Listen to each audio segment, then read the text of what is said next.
What's up, everyone, and welcome to another episode of Kelvin's Garage. Well, something really annoying happened to me the other day. I have a nail stuck in my tire, okay, and that's causing a slow leak in my tire on the driver's side rear, all right? And what's really annoying, and maybe it's because I drive in San Francisco a lot, where there's construction and so forth. This is the second time it has happened in the last 2 months, okay? The second time that I got some kind of a nail stuck in my tire.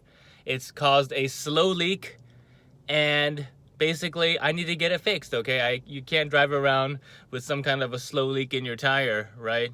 It's going to eventually lead to the destruction of the tire. So you have to fix this ASAP.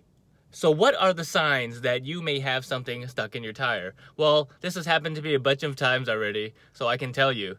The first thing you'll notice as an early warning sign is the sound, okay? So when you drive, and if everything in your car is working correctly, you should have no noise, or at least minimal road noise, right? Now, if you hear anything strange, like metal or any kind of clicking noise, that could be a warning sign, all right? So when I was driving, I started hearing a periodic noise, okay? Especially during a low speed cruise. You might hear blip, blip, blip, blip, blip. And as you accelerate, maybe blip, blip, blip, blip, blip, blip. Okay, that is usually a sign that there might be something stuck in your tire, okay? A nail or something, all right? Okay, the second warning sign is take a look at the tire itself, okay? If you take a look at it, it might look a little bit dilapidated, right?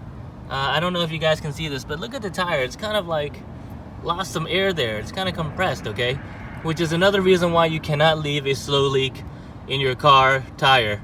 What'll happen is that it'll destroy the sidewall, right? It'll start getting more and more compressed, okay? And basically, you do not want the tire to lose its shape. If you lose its shape, it'll start cracking the sidewall rubber. All right, one thing you can always do is just take a look at the tire, the suspect tire, and just compare it with the other tire, right? So this is my rear driver's side. Let's move up to the front driver's side, okay? It also looks a little more compressed, right? But not quite as compressed. This is because the front of the car has the majority of the weight. It's where the engine is, so it will look a little bit more compressed.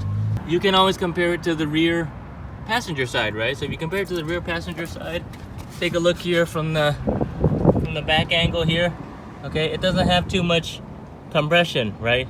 But as soon as you move to the driver's side,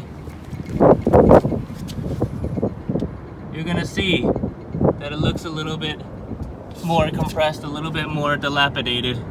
Okay, and that is the second sign that you have a slow leak or some kind of a nail in your tire, okay? Another way that you can tell that the tire has lost some air or some kind of tire on your car is starting to turn flat is the driving characteristics. All right, and you might not be able to feel it until maybe it's lost a lot of air, but you might feel that the steering wheel while you're driving kind of pulls to one side or another. Okay, if the car is not going straight, and it was going straight without any issue, and then after something happens to your tire, okay, you feel that the car starts pulling to one side or another, that could be that it's losing air on one specific tire. Okay, it's starting to pull the car on one side or another, and then that is a warning sign that you should check out your tire pressure. Okay, so once you've concluded that there's something wrong with one of your tires, or maybe it sprung a leak somewhere, is to inspect the tire, okay? So you should go around and take a very careful look around the tire tread. Now, almost all of the leaks, all of the nails will happen around the tire tread area. It could be, you know, on the tread itself, okay? It could also be in between treads, okay, which is a little bit trickier to have fixed.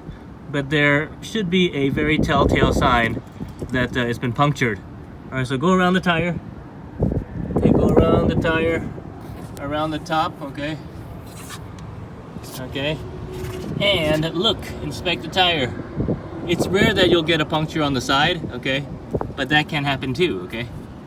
But if you just go around, okay, what I've already done is kind of inspected it, and I even rolled the car a little bit forward and backward. And what do we find here? Voila! Voila, we found it, okay? That is the nail in the tire. Okay, we found it, and we are now going to have to go and fix it. Okay, well, you can see here that you know, it's very apparent nails are metal, so they usually shine a lot. So you won't have any issue there detecting it, because you know, it's metal, it's got a head on it. And we're a little bit lucky today because last time I had the nail in between treads. Okay, now if the nail's in between treads, not everybody can fix it. Okay, when you go take it to get fixed. Okay, this is actually the best case scenario for a nail in the tire. Okay, so the first thing we want to do before we even think of driving again and taking this to the tire repair place is to give the car some air. Okay, and fortunately I have my trusty little air compressor that I bring with me everywhere. So let's put some air back into this before we head off.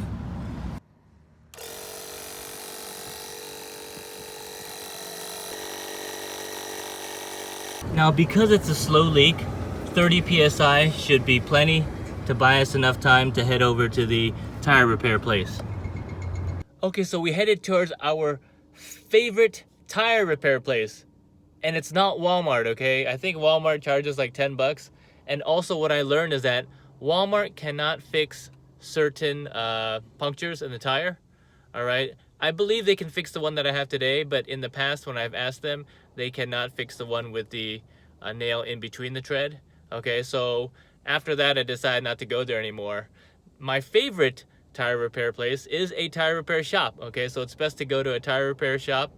And my personal favorite is Les Schwab, all right? So I've gone to Les Schwab at least 2 or 3 times already, and they've always fixed my flat for free, okay? I know there are some tire shops out there that do this. I think Midas also may do this, but I personally go to Les Schwab. They've been very good to me in the past, and you know, they're a chain nationwide, so you should be able to find one in your area. But they've always treated me with respect. They've always, you know, fixed my tire for free without asking for anything more, except, you know, to keep them in mind in the future. And they just have excellent service and a nice little waiting room. So here we are at Les Schwab, and we're gonna fix that tire. And here we are at Les Schwab. Here we are at Les Schwab. Your basic tire shop has everything you need to get back on the road. And like I said, I like Les Schwab because the people are very nice. Great service. And you get a nice area to sit. Got our vending machine. Hot water. Popcorn's not working today.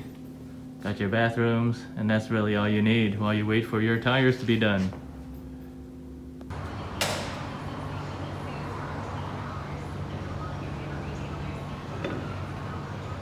Alright, so these guys at Les Schwab did a fantastic job.